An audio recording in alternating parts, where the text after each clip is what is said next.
thoughts lined up, and every conversation explores the art of thinking beyond the obvious. And today I have my special guest, a $20 million D2C or direct to customer, former COO, now focus on scalable AI to support. And of course, Overland Venture Partners, none other than Mr. James Lang. Yeah, Daniel, thanks for having me. And great introduction. I think I'm going to need you to follow me around from now on and just introduce me. You do a great job. I will.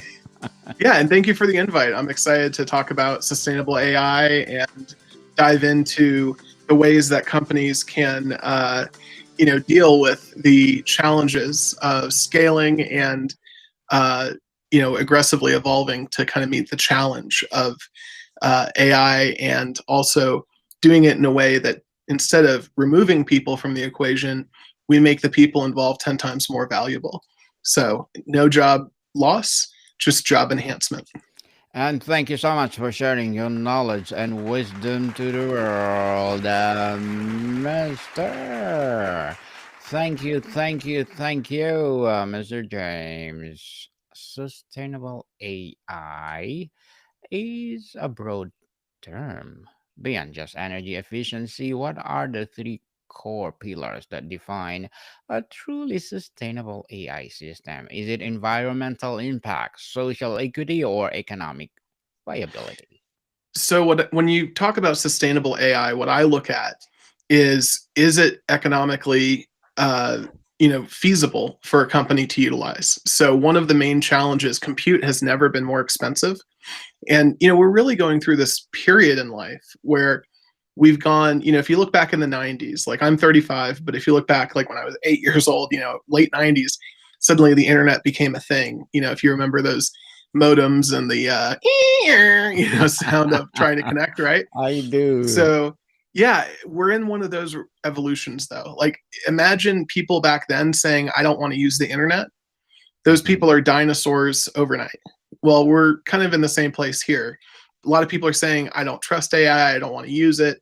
And for companies specifically, one of the main concerns is there the ability to actually leverage it fully, or are we going to go broke on our AWS bill because everyone's utilizing it, and just the compute and the token cost just wipes them out. So we're focused on really diving in and finding ways to make AI more sustainable for businesses, and take those skills, those technologies, those strategies that the Fortune 500 is using, and pull them down into America's small and medium businesses, allowing them, to compete on a global stage, which is getting harder and harder to do. So, as AI models become more efficient, their use expands dramatically, potentially increasing a total energy consumption. Is it the goal of a sustainable AI ultimately losing battle against their rebound effect, or is it there a way to design against it? I can't really speak to the environmental impact of AI. I know that we have this massive explosion of data centers and even nuclear power plants coming back online to support the energy consumption of all these AI plants. What I can speak to more specifically in more depth is how to avoid running out of runway, before you get the plane off the ground, which is what's happening with, if in my opinion, I think we're going to see roughly 90% of these AI companies that are launching going out of business overnight at some point, and it'll be sudden and without warning that they just kind of fall off. And that's a real concern that I think a lot of people aren't talking about right now, because a lot of companies are using these off the shelf AI solutions. And even if they're implemented correctly, if the company that's providing the services is not able to generate enough cash flow to handle the increased cost and server demands of their system, you're going to wake up one day and because they failed to pay the AWS bill, all of a sudden your data is gone. So it's really important to bring AI in house to an extent, make it part of your tech stack and allow yourself to control, really take the middleman out of the equation to allow yourself to use it. And I'm happy to kind of expand on that, but I hope that answers your question. Indeed. And Mr. James, is there an inherent tension between creating the most powerful smart AI and creating the most energy efficient green AI? I don't think those are mutually exclusive. I think the more powerful and more capable AI becomes, the more efficient it becomes. Moore's principle definitely applies here. You do have different capabilities, different systems being built that use resources more efficiently.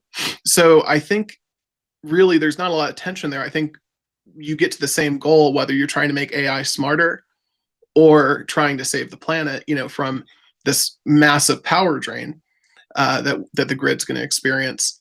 The more you invest in AI, the more evolutions it goes through, the more efficient it becomes and the more capable it becomes. So it's really a question of whether countries are willing to invest in the infrastructure and able to support that weapons race, because this is the new weapons race between the superpowers. It's who has the capability, the infrastructure to allow their citizens, their military, their governments to utilize AI to its fullest potential. Let's talk about on environmental impact and measurement.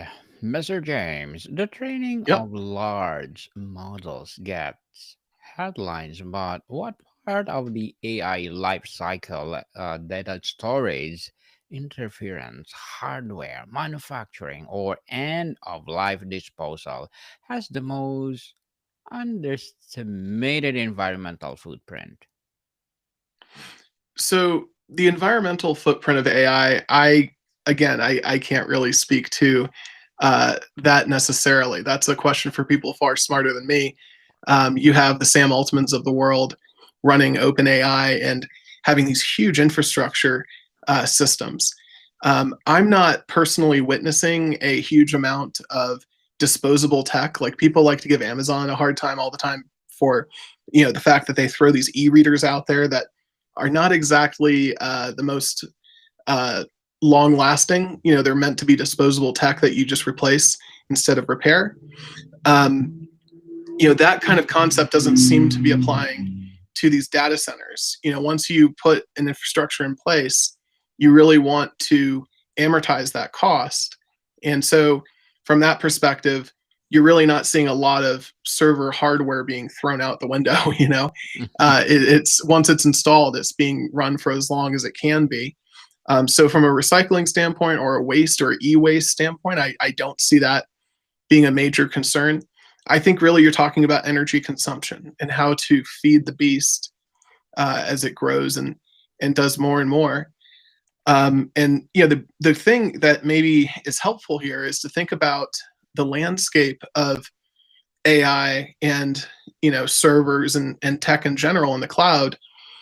It's you have only a few landowners in that battle.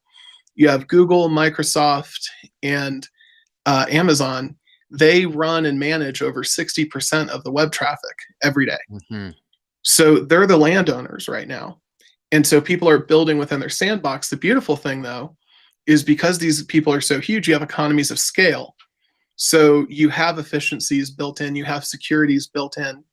And so there's a lot of tools that you get access to if you know how to utilize them correctly that allow you to build things in a way that takes advantage of all those people who are far smarter than me making all those systems work.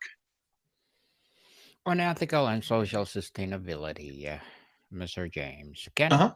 can an AI system that perpetuates social biases or inequity ever be considered sustainable? How are social and environmental sustainability linked in this context?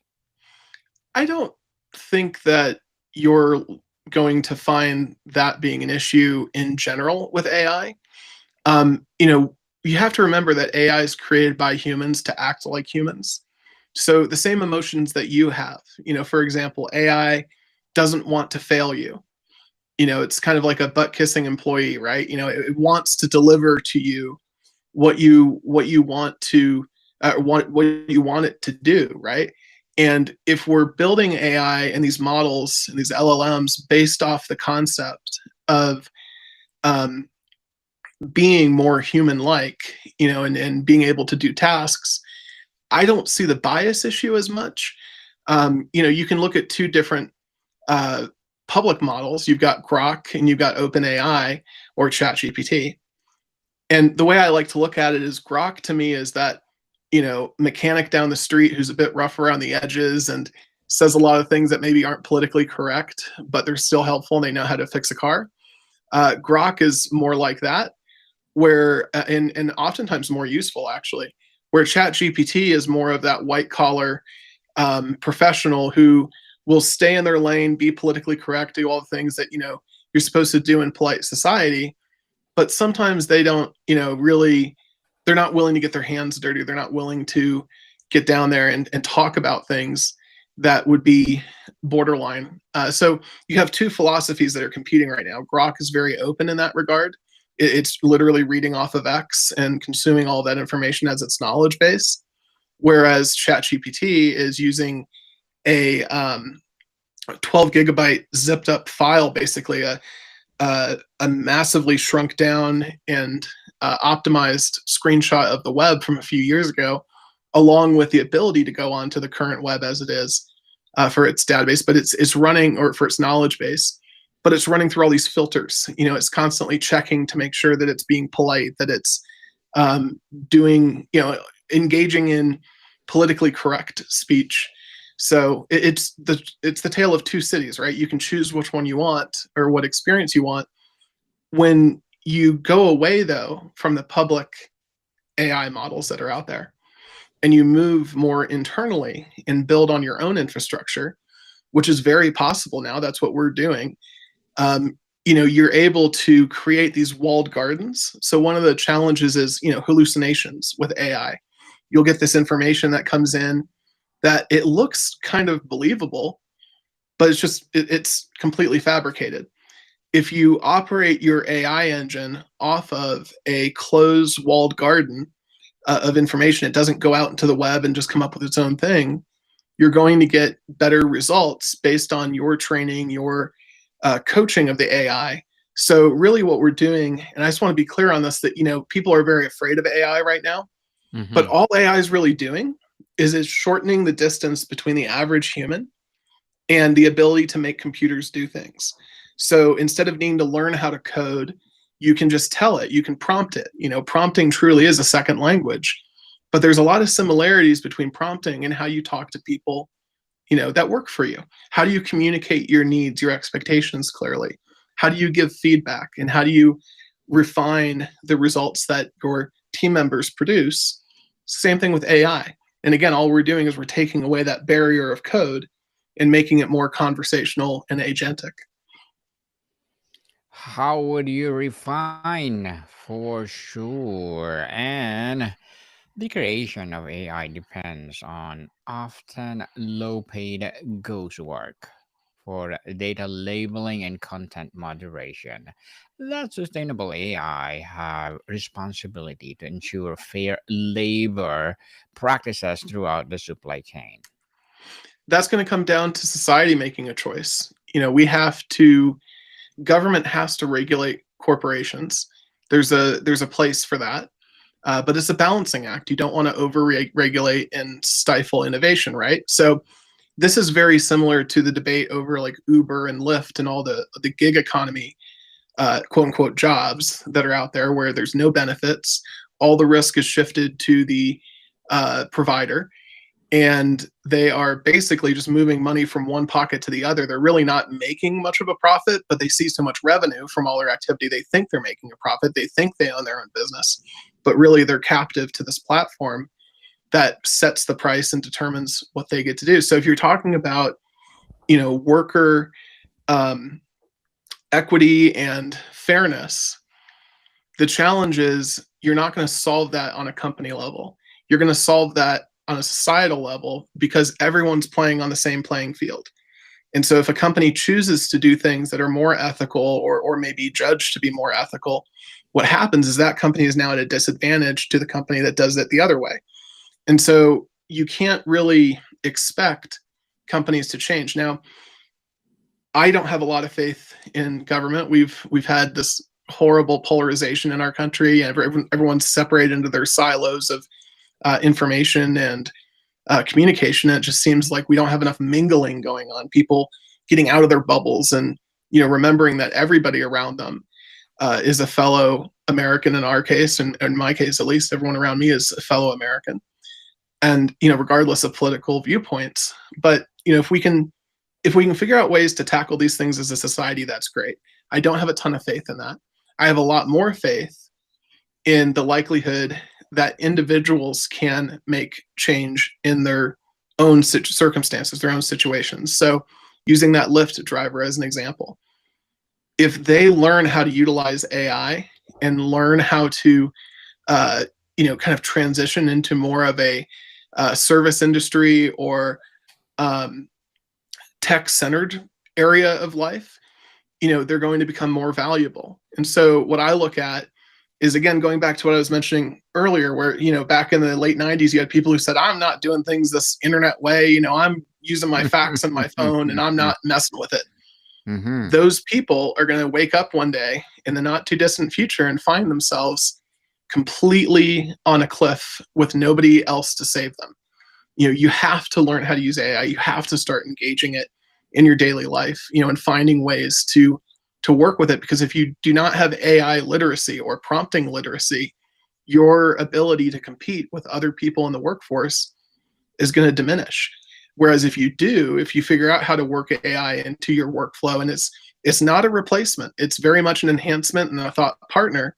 But if you figure out how to do that, and you embrace the uncertainty, and it's kind of scary at first, but as you start to work with it and realize that you've basically been given the keys to do things that people used to have to go to school for years to learn how to code and develop, you're going to be far more valuable. And you're not going to be worrying about, gee, can I make enough money? You're going to be worrying about, gee, how much can I actually get done in a day? This is crazy. Everybody wants to throw money at me. On practical solutions and innovation, Mr. James, what is the single most impactful technical approach?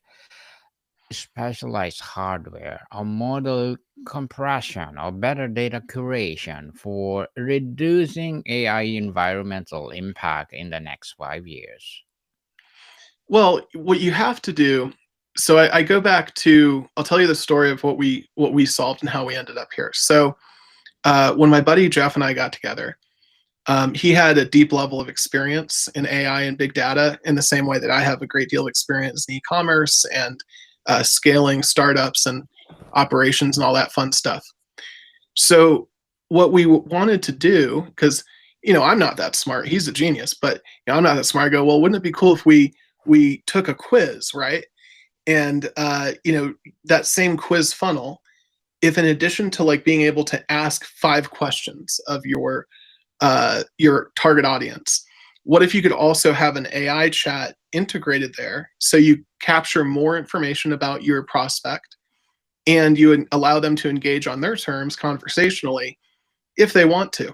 And the problem was, when we started putting that solution together, just to process the compute, just to go through and run the data set, it was about $800 in compute costs.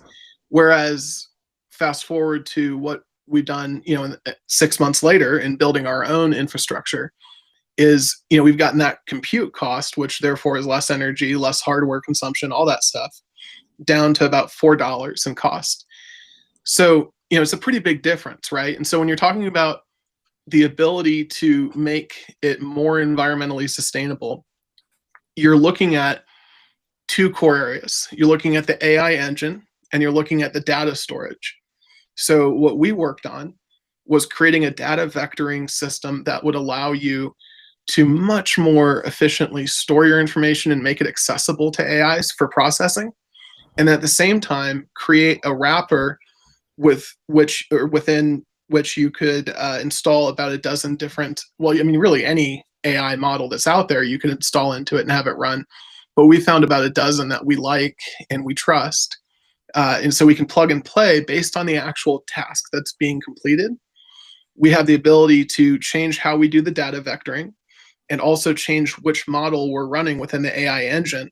And when you get those two things configured and in sync really, really well, it dramatically reduces your power consumption and allows you to do a lot more faster with far less compute, which is really important. That's the thing behind the curtain that people aren't paying attention to, is how much does it cost to actually use this AI tool? Not just do I have AI, but can I afford to use it?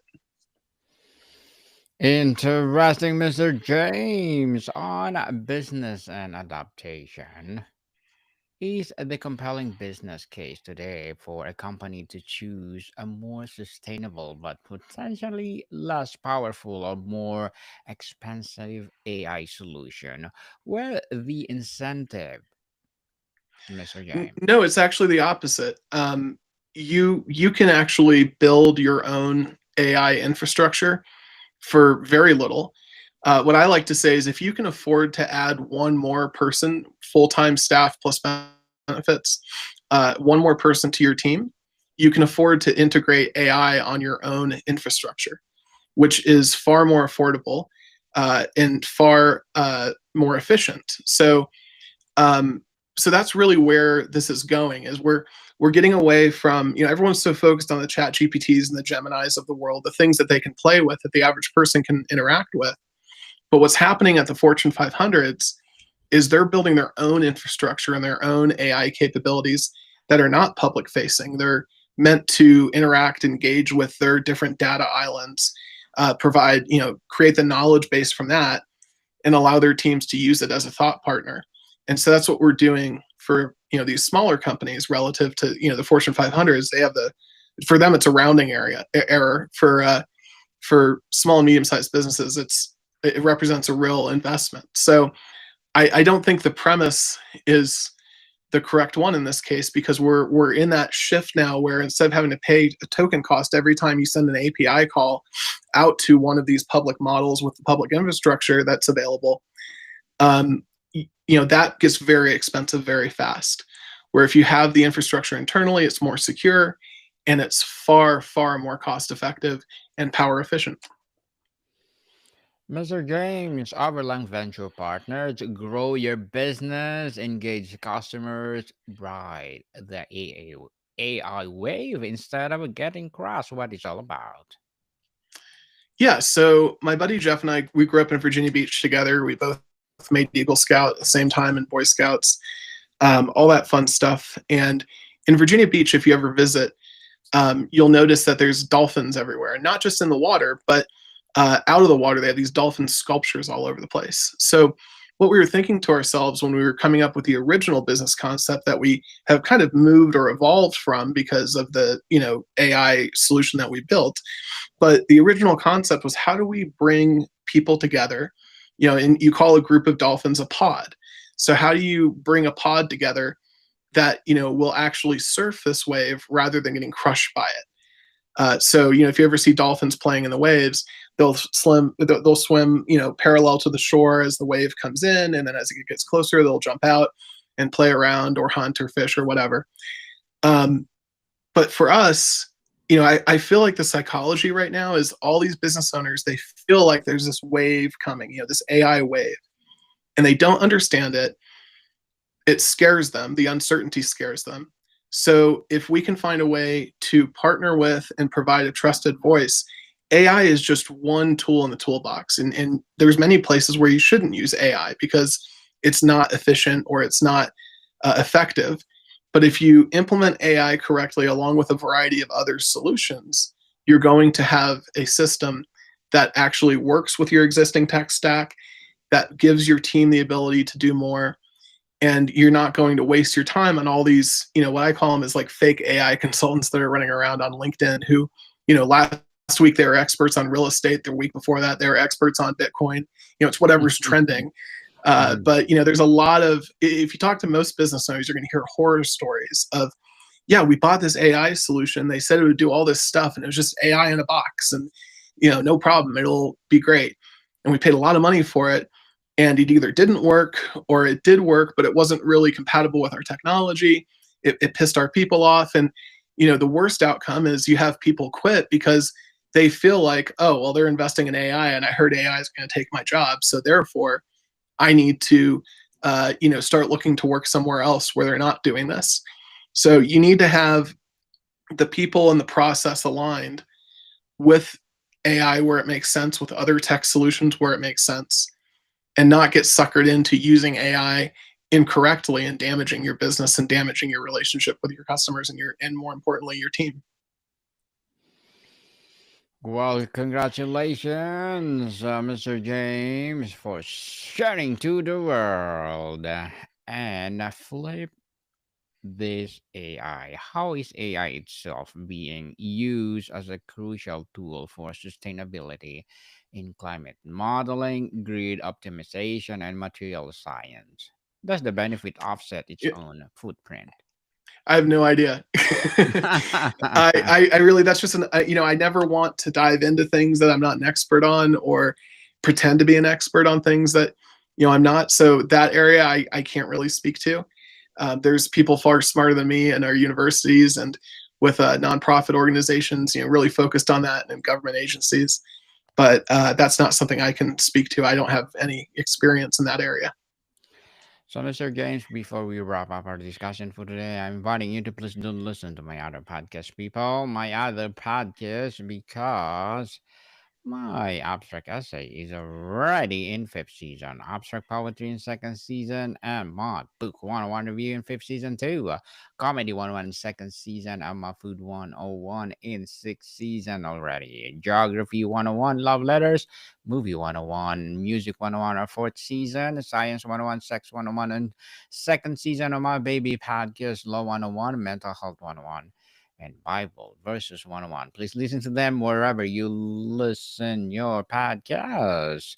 So, Mr. James, if we embrace sustainable AI principles fully, what does an AI landscape look like in 2050? How will the tools we use and problems we solve be different? That's that question could be answered in many ways. What I look at is, I think the physical footprint of the devices that we use to get to information is going to change. So instead of looking at a screen on your phone or on your computer, I think we're headed towards, in fact, I am very confident that we're headed towards the next evolution, which is the move to smart glasses. Bringing that technology closer to your eyes and more integrated into your daily life. We've already seen, Google Lens and all these different Apple VR headset type solutions.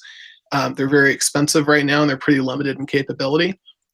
But as processing changes, especially that change from, the CPU, GPU, plus, all these other components coming together to create a computer, now you have a system on a chip, you have an APU. These things are much more efficient, and they're able to do both the CPU and the graphics card's job. So you have Apple Silicon, and then there's different versions on the Windows laptops that are coming out that have ARM processors. So again, I think you're going to see, as the power consumption demands change for all these chips and more compute is done in the cloud, and we see more connectivity between things. I think we're going to see a lot more of what we're seeing in gaming right now, which is everything's starting to go to streaming. Instead of installing the game locally on your computer, you can play a game that you stream off of a cloud resource that allows you to access the same level of detail and quality as you would if you installed the game on your computer, but it doesn't take up hard drive space or require the same local compute. So the more that we offload heavy compute to the cloud, the more we can make our physical devices smaller, more integrated into our daily life, and far less power hungry. We're going to see all of the tech kind of come closer to us in a way. So I think 2050 is an interesting year. And it's anybody's guess what that's going to look like, because there's so many factors at play, geopolitical and otherwise. But from a technology standpoint, I think the most precise prediction I can give you is we won't be using phones by then, or computers likely. Everything will be in a screen that's either on a contact lens or in our glasses, and we're all more connected as a result. Mr. James Lang, thank you so much for sharing your knowledge and wisdom to the world. So, can you please invite our listeners to support your advocacy, your business, or whatever projects that you're doing right now? Yeah, we'd love to help. So, where do people can reach you, Mr. James? Yeah, so you can go to www.overlang, overlang.com. You can also reach out to me on LinkedIn. It's James Lang, Lang.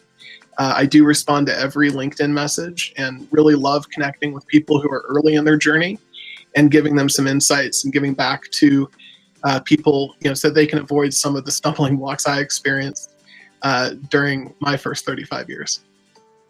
Yes, people, let's support Mr. James Lang because if you support him for sure, more and more focus, scalable AI to rise. So, Mr. James, thank you so much for your time. Yeah, thank you for having me. Modicam people, see you soon.